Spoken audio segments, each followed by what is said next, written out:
Well, good evening, people. It feels like such a long time since I've sat in front of a video camera to record anything church-wise. Now, I know every Sunday morning I'm stood in front of a camera at the back, but this is kind of reminding me a bit of when we was in full-on lockdown and I was doing sermons on my phone and I was also doing small group stuff.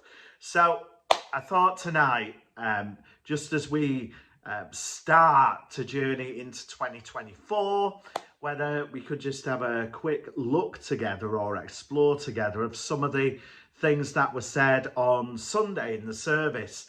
Now, you know, and I keep going over this question of do you want to live? That's been my question the first couple of weeks in January, and then this past Sunday, it was based around, well, if we say we want to live, then what does that look like? You know, how do we live this Jesus-centered life in the world? So I took, and obviously tonight, if you want to use this video as a resource, if you've got a Bible to hand, I'm not going to read it, I'm just going to say, we looked at Colossians chapter 3.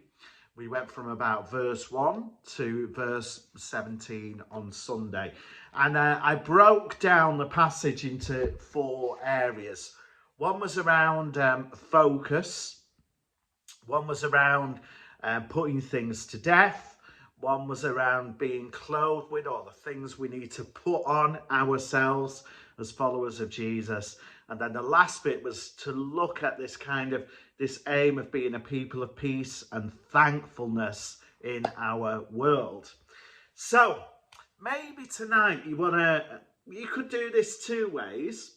You could have a look at a personal application together, or we could maybe explore a church application together. Now, the reason I'm going to include the church is because I've been proofreading a book recently, and the book has a stat in there, and it's a stat that I've kind of lent on recently in things like leadership team meetings. And the stat kind of suggests that, say, people over the age of 70, 60 to 70% are likely to be in church. Then it goes over 60, and the percentage is lower. Over 50, the percentage is lower. When you come to people age 40 and under, the percentage of people in that category that are engaging with church is almost minimal. Now, I know that there are churches with thriving young people and young adult work if you go to them, but we have to remember the church world is really, really small.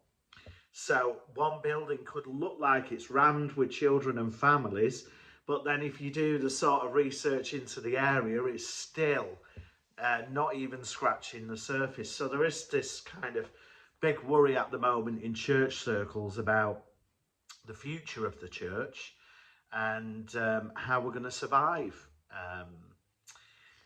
Some people might think the church needs to die in something and God himself will bring something into place. That's another question, isn't it? So let me just quickly unpack then.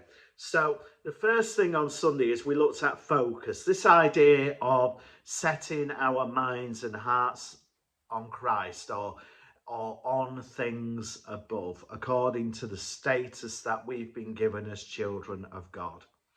So I wondered whether personally you could ask this question.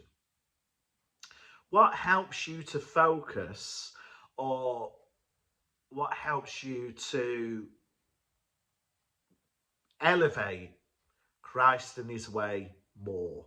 You know, what grounds you in worship of Jesus? Worship not being sitting there singing at Jesus.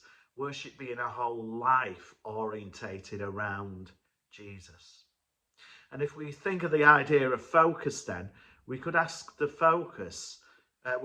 question, well, what needs cleaning if my focus isn't great? You know, I've got glasses on, but they get steamed up. You give them a clean and you make them clearer. So is there anything that needs cleaning from the lens of your heart and mind so that you might focus more on Christ and worship him in all of his fullness. Why don't we ask that question of our church? Do we focus on Jesus Christ? And are there things that need cleaning within the church that would help us focus better? So that's the first thing. Second thing is around this idea of putting things to death.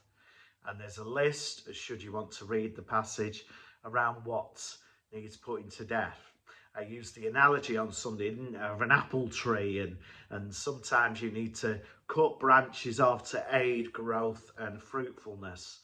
So we could ask the question of ourselves and discuss together, which will be incredibly honest of us, what do we need to put to death in our lives? What is it that is stopping fruit from coming for you and for me? And it might be that people in the group have help there who can suggest this is really helpful, that is. Or you might testify that you have lopped a branch off your life and there was growth, and the way that you undertook it, you could share that. And let's think about the church then. Is there stuff that we've always had growing off the trunk of the church tree that is now becoming poisonous to our life together and our witness in this world?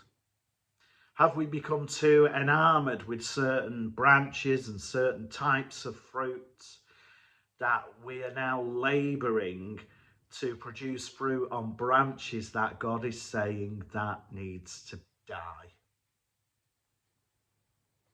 That's a big one, that, isn't it? So for church, maybe discuss, well, what is it we're precious about that is not working anymore? And yet we're too scared to lop that branch off because it's been too precious for such a long time to us. So have a look at that. And always have in your mind, this is about mission. This is about the gospel going forth into the world. What's stopping that? What's holding us back as church? Are we too precious about things like the times we meet, what we include in when we meet, all of that kind of stuff? Are we too precious about the past, our heyday of having churches filled with families and children? Are we wanting to reproduce that or lay it down and allow God to do something different? It's something we need to think about. So that's the second one. I suppose the third quick question is about growth, isn't it? The things we clothe ourselves with. Look at that list and ask yourself, what is it you need to put on or grow more of? This year, 2024, what are the things that we need to document that are growing in each other and encourage them to grow more? And just like we said with the ridding ourselves of things, well, what is going to help us to be more fruitful? And the same question goes if we want to look at the church. What does the church need to grow in?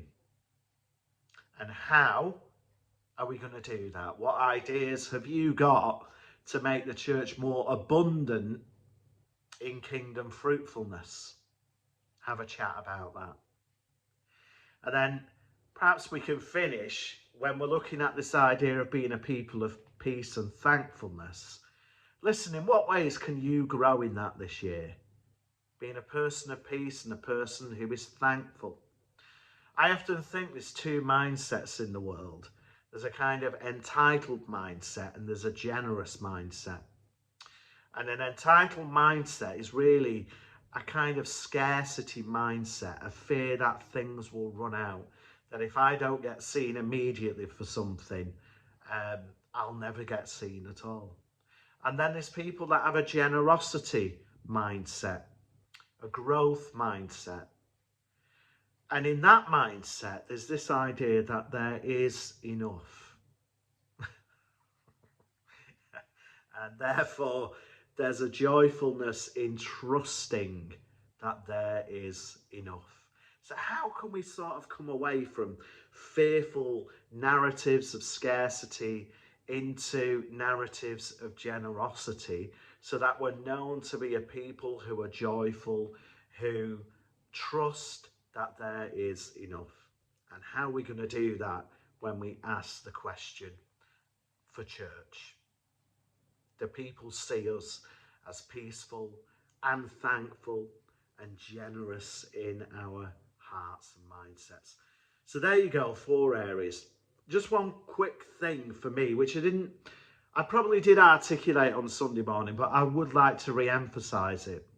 I like the balance in this passage between putting things to death and putting things on, because I think both of those things are important in our personal Christian journeys and in our corporate Christian journeys in the sense of church. If all we do is have a focus on putting things to death, we can become quite moralistic, dry, hold the high ground over others, become very arrogant and joyless when we only focus on the takeaway. When we only focus on the clove with and ignore the takeaway, then we can have what looks like good fruits, but there's still going to be some kind of mold and corruption coming through the branches. So we need both of these elements. We need to be able to take things away and release things and receive the ingredients to grow in something different. Both of those things together ground us well. We need the humility to admit that there's things that we need to deal with, and we need the humility to accept what God wants to plant that's different and that what God wants to grow. But we've also got to open our eyes to see the growth that is happening, to document that and to celebrate that too. And I think in that way, that's the only way that we'll become whole, and we'll avoid a kind of